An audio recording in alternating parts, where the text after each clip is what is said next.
E hoxe en Clave Social temos que falar de Agalure, unha asociación que leva moito tempo traballando tamén, neste caso, a prol das persoas que pasaron ou están a pasar por algunha ludopatía, algunha adicción sen sustancia tamén, que son as os vías, os obxectivos desta asociación que leva, se non o digo mal, dende o ano 1994, pero mellor que lle preguntemos á persoa que coordina todas as actividades, que é Gerardo Rodríguez. Gerardo, moi bons días. Hola, bons días. Benvido á Radio Culleredo. Decía, dende o ano 94, o digo ben? Dices ben, 31 anos que xa levamos en funcionamento na Coruña, bueno, traballando día a día con máis ilusión e intentando a dar un apoio ás familias que teñen a problemática, sobre todo evidentemente da adicción ao xogo, pero tamén as outras adiccións sin sustancias, como poden ser videoxogos, redes sociais, pantallas, que cada día, por desgraza, están acudindo máis a nós. Non sei por qué, pero ás veces na sociedade como que decimos adiccións e pensamos en sustancias, nin moito menos é así. Efectivamente, bueno, porque tamén as que traballamos nos son as últimas en chegar a ser recoñecidas como tales, non? Ludopatía e videoxogos, as demais, incluso a adicción ao traballo, aínda non está recoñecida, algunha faríalle falta mirarlo, non? Evidentemente, cando hai unha adicción, o problema, como o digo dende fora, non como persoa profana que o ve dende fora, pero o problema é identificar cando temos un problema destas características, non? Evidentemente,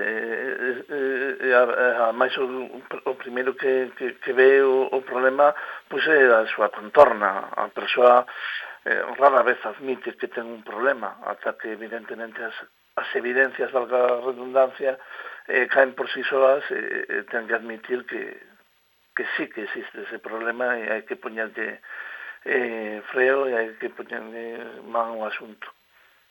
A Agalure, dicíamos, leva dentro do ano 94 con esa liña de traballo para previr as adiccións, pero ao fío do que comentaba aí un momentiño Gerardo, claro, en todo ese tempo surdiron novas problemáticas, non?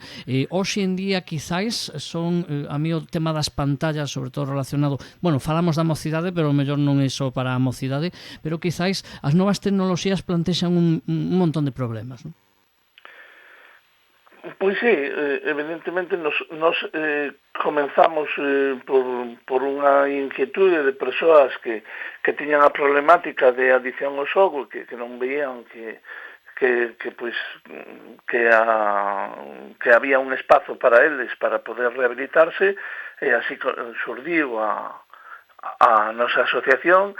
En 2012 detectamos de que había outra serie de persoas que chamaban a porta e que tiñan outras problemáticas, e aí foi que cando derivamos e pasamos de ser Asociación Galega de Ludopatas Rehabilitadas a ser Asociación Agalure Sen Máis, precisamente para que todas esas persoas que viñan con outra problemática que non era solo do xogo patolóxico da ludopatía, pois se sentirán identificadas dentro da asociación. E dende aí, pois, evidentemente foi avanzando, primeiro con videoxogos, bueno, xa digo, últimamente estamos tendo tamén adicións a redes sociais e todo o que é pantallas, non?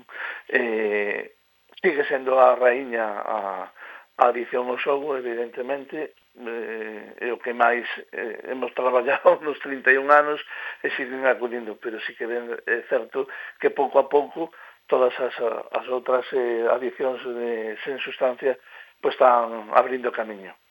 E normalmente, decía antes Gerardo, bueno, a xente que chama a porta, normalmente quen chama a porta, é difícil que chame a persoa afectada, decía vostede ao principio, a contorna normalmente, non?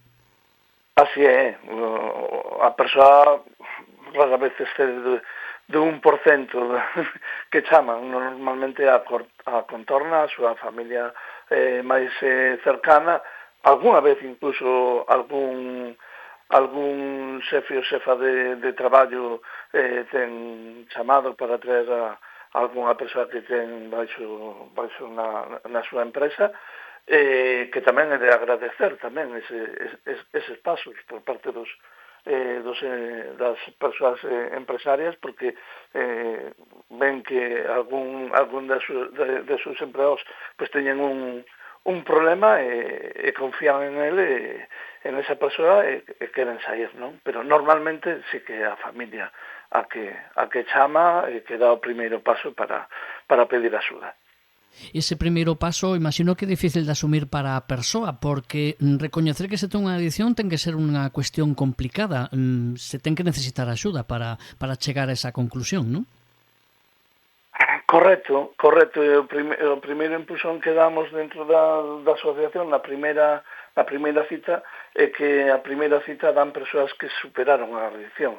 Por lo tanto, van a comprender a esa persoa e van a sentirse identificadas e ver que outras persoas puderon salir incluso ca temática que tiñan eles, non? O sea, que non lle ocurría só a él ou a ela ese problema, senón que hai outras persoas puderon sair e que estaban enfrente deles e que lle estaban falando como se viviran a súa propia experiencia. Eso é algo que é moi importante para empatizar e para que vexa que esa persoa pues, se pon da súa parte e pode sair.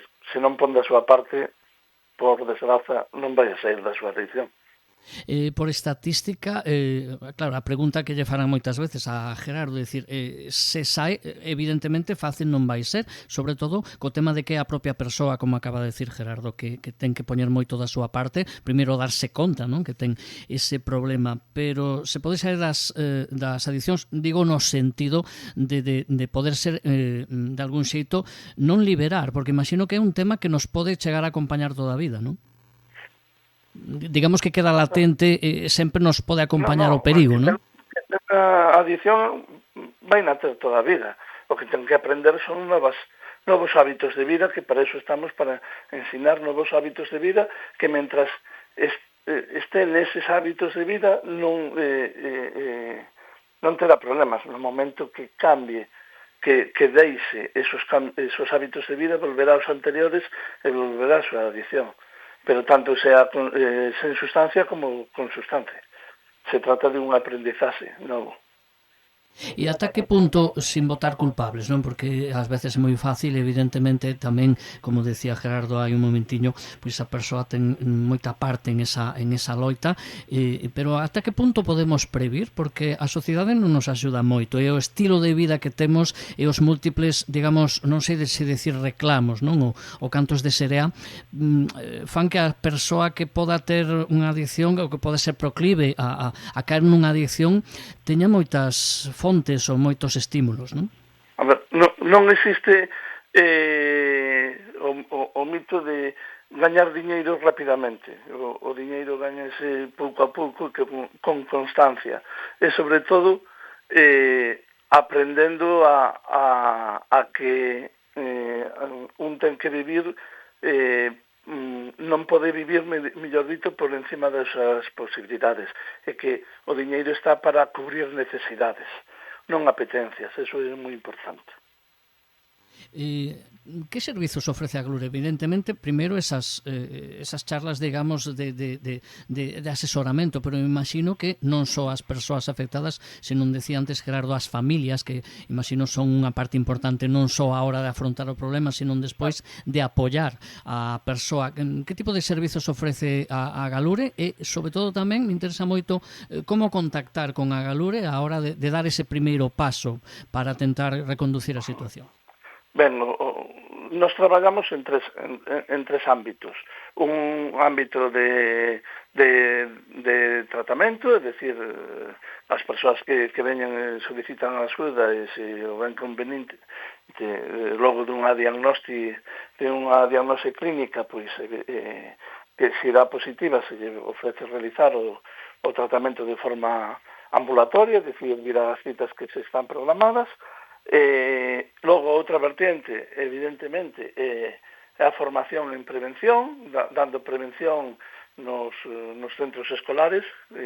Aí falta unha pata que é moi importante, que hai que facer prevención coas familias, pero o certo é que non acuden.